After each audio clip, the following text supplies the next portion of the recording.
മലയോര പാതയുടെ ഭാഗമായ മേപ്പാടി ചൂരൽമല റോഡിൽ നിന്ന് ഏതാണ്ട് 140 മീറ്റർ ഉള്ളിലേക്ക് മാറിയാണ് ഈ പാറ തുരക്കൽ നടക്കാൻ പോകുന്നത്. അതേപോലെ തന്നെ സാങ്കേതിക വിദഗ്ധരടക്കം ഏതാണ്ട് 300ഓളം തൊഴിലാളികൾ ഇവിടെ ജോലി ചെയ്യുന്നുമുണ്ട്. ഏതായാലും ഒരേ സമയം രണ്ട് ഭാഗങ്ങളിൽ നിന്നും പാത തുരന്നാണ് ഈ പദ്ധതി പൂർത്തിയാക്കാൻ പോകുന്നത്.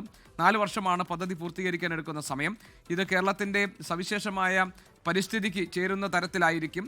പൂർണ്ണമായും സുരക്ഷിതമായ ഒരു നിർമ്മാണത്തിലേക്കാണ് ഈ തുരങ്കപാത കടക്കുന്നത്.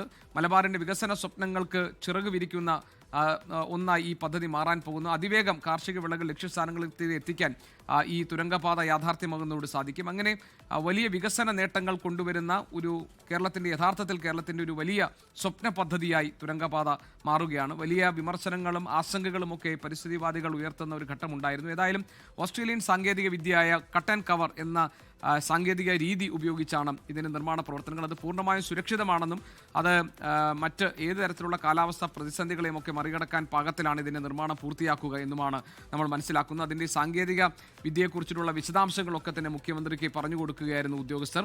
ആ ദൃശ്യങ്ങളാണ് ഇപ്പോൾ നമ്മൾ കണ്ടുകൊണ്ടിരിക്കുന്നത്. അല്പസമയത്തിനും തന്നെ ഇത് ആനക്കാംപൊയിൽ മറിപ്പുഴ സ്വർഗംകുന്നിൽ ഇതിൻ്റെ പാറ തുറക്കലിന് വേണ്ടിയിട്ട് അതിൻ്റെ ബ്ലാസ്റ്റിൻ്റെ സ്വിച്ച് ഓൺ കർമ്മം മുഖ്യമന്ത്രി പിണറായി വിജയൻ നിർവഹിക്കാൻ പോവുകയാണ്. അതിൻ്റെ ദൃശ്യങ്ങളിലേക്ക് നമ്മൾ കടക്കുകയാണ്.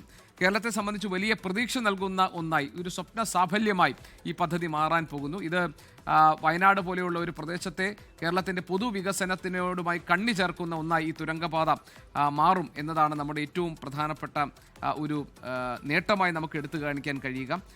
നമുക്ക് തുരങ്കപാത ഇത് അവസാനിക്കുന്നത് മേപ്പാടി മീനാക്ഷിയിലാണ്. അവിടെ വളരെ പെട്ടെന്ന് തന്നെ നിർമ്മാണ പ്രവൃത്തികൾ നടക്കുന്നുണ്ട്. അത് മണ്ണ് പൂർണ്ണമായി നീക്കാൻ കഴിയാത്തത് കൊണ്ടാണ് അവിടെ പാറ തുരക്കൽ അല്പം വൈകാനുള്ള സാധ്യതയുണ്ട്. ഏതായാലും രണ്ട് ഭാഗങ്ങളിൽ നിന്നും ഒരേപോലെ പാറ തുരന്നുകൊണ്ട് 4 വർഷം കൊണ്ട് ഈ തുരങ്കപാത യാഥാർത്ഥ്യമാക്കാൻ കഴിയും എന്നാണ് നമ്മുടെ പ്രതീക്ഷ. ഇപ്പോൾ നിർമ്മാണ പ്രവർത്തനങ്ങൾ ആരംഭിക്കുന്നു. അതിൻ്റെ ബ്ലാസ്റ്റിംഗ്, അതിനു വേണ്ടിയിട്ടുള്ള സ്വിച്ച് ഓൺ കർമ്മത്തിലേക്കാണ് മുഖ്യമന്ത്രി എത്തിയിരിക്കുന്നത്. സുരക്ഷാ മുൻകരുതലിൻ്റെ ഭാഗമായി സന്ദർശകർക്ക് വലിയ നിയന്ത്രണം ഏർപ്പെടുത്തിയിട്ടുണ്ട്. ഇവിടെ ഉദ്ഘാടന ചടങ്ങ് കാണാൻ സൗകര്യങ്ങൾ ഒരുക്കിയിട്ടുണ്ട്.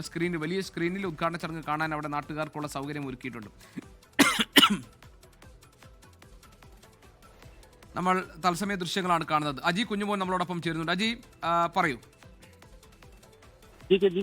ഇപ്പോൾ സൂചിപ്പിച്ചതുപോലെ തന്നെ ഈ തുരങ്കപാത തുടങ്ങുന്ന സ്ഥലത്താണ് മുഖ്യമന്ത്രി സന്ദർശനം നടത്തി. ഉദ്യോഗസ്ഥർ ഒപ്പം തന്നെ കിഫ്ബിയുടെ അടക്കമുള്ള ആളുകൾ അതിനെപ്പറ്റി വിശദാംശങ്ങൾ നൽകി. അവിടെ നിന്ന് തിരിച്ച ഈ പരിപാടി നടക്കുന്ന ഒരു താൽക്കാലിക വേദിയുണ്ട്. ആ വേദിയിലേക്കാണ് മുഖ്യമന്ത്രി ഇപ്പോൾ വരുന്നത്. ഈ വേദിയിൽ വെച്ചിട്ടാണ് ഈ റാഫ്റ്റിംഗ് നടത്തുന്നത്. സ്വിച്ച് ഓൺ കർമ്മം ഇവിടെ വെച്ചാണ് നടത്തുന്നത്. ആ പദ്ധതി പ്രദേശത്ത് നമ്മളിപ്പോൾ ദൃശ്യങ്ങളിൽ കാണുന്ന ഈ ഭാഗം, ആ ഭാഗത്ത് ഈ പദ്ധതി നടക്കുന്ന മേഖലകളാണ് ഇപ്പോൾ നമ്മൾ കണ്ടുകൊണ്ടിരിക്കുന്നത്. അവിടെ നിന്നും മുഖ്യമന്ത്രി അല്പസമയത്തിനകം തന്നെ ഇപ്പോൾ ഈ താൽക്കാലിക സ്റ്റേജിൽ വരികയും ഇവിടെ വെച്ച് സ്വിച്ച് ഓൺ കർമ്മം നിർവഹിക്കുകയും ചെയ്യും. കാരണം നമുക്കറിയാം, സ്ഫോടനമാണ് നടക്കുന്നത്, ബ്ലാസ്റ്റിംഗ് ആണ് നടക്കുന്നത്. അപ്പോൾ അതുകൊണ്ട് തന്നെ വലിയ തരത്തിലുള്ള സുരക്ഷാ ക്രമീകരണങ്ങൾ ഒരുക്കേണ്ടതുണ്ട്. അപ്പോൾ അതിനു വേണ്ടുള്ള ക്രമീകരണങ്ങളൊക്കെ തന്നെ ഇവിടെ ഒരുക്കുകയാണ്. അല്പസമയത്തിനകം തന്നെ അദ്ദേഹം ഇവിടേക്ക് വരും. ഏകദേശം ഒരു 500-600 മീറ്ററിനുള്ളിൽ മാത്രമേ ഉള്ളൂ ഈ തുരങ്കപാത നിൽക്കുന്ന സ്ഥലത്തും ഈ വേദി ക്രമീകരിച്ചിരിക്കുന്ന സ്ഥലത്തോട്ടും. അത്രയും ദൂരം കൊണ്ട് അല്പസമയത്തിനകം തന്നെ മുഖ്യമന്ത്രി ഇവിടേക്ക് എത്തും.